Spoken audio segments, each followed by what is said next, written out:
ഇടുക്കി എറമ്പടത്തിന് സമീപം കാർ ആറ്റിലേക്ക് മറിഞ്ഞ് ഒരാൾ മരിച്ചു. തിരുവനന്തപുരം സ്വദേശി ജെറിനാണ് മരിച്ചത്.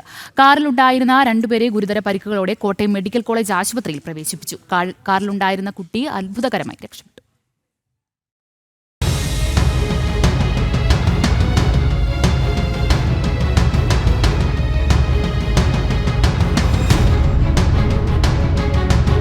ഇന്ന് പുലർച്ചെ 6 മണിയോടെയാണ് അപകടമുണ്ടായത്. തിരുവനന്തപുരത്തു നിന്നും കട്ടപ്പന ഭാഗത്തേക്ക് വരികയായിരുന്ന വാഹനം നിയന്ത്രണം വിട്ട് താഴ്ചയിലേക്ക് പതിക്കുകയായിരുന്നു. ചെരുവിൽ തട്ടി വാഹനം ആറ്റിലേക്ക് തലകീഴായി പതിച്ചു. ശബ്ദം കേട്ടെത്തിയ ഇതര സംസ്ഥാന തൊഴിലാളികളും നാട്ടുകാരും ചേർന്നാണ് രക്ഷാപ്രവർത്തനം നടത്തിയത്. ഒരു കുട്ടി ഉൾപ്പെടെ 5 പേരാണ് വാഹനത്തിലുണ്ടായിരുന്നത്.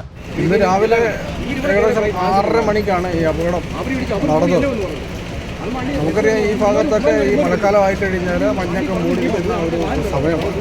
അപ്പോൾ ഈ ഡിവൈഡറിലൊക്കെ റിഫ്ലക്ടർ നല്ല രീതിയിൽ സ്ഥാപിച്ചില്ലെന്നുണ്ടെങ്കിൽ ഇനിയും ഇങ്ങനെയുള്ളൊരു അപകടം ഉണ്ടാകാൻ സാധ്യതയുണ്ട്.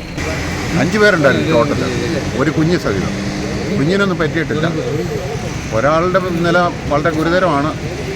മരിക്കുമല്ലോ നമുക്കറിയാൻ പറ്റില്ല, മരിച്ചെന്നാണ് തോന്നുന്നത്. ഇനി ഒരാളുടെ നില അതിനും ഒരു സാമാന്യം നല്ല ഗുരുതരമാണ്. 2 പേർക്ക് അത്യാവശ്യം പരിക്കുണ്ട്.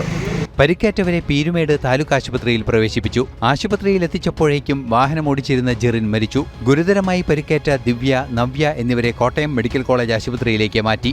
മറ്റു 2 പേർ പീരുമേട് താലൂക്ക് ആശുപത്രിയിൽ ചികിത്സയിലാണ്. ഡ്രൈവർ ഉറങ്ങിയതാകാം അപകട കാരണമെന്നാണ് പ്രാഥമിക നിഗമനം. ജനം, ഇടുക്കി.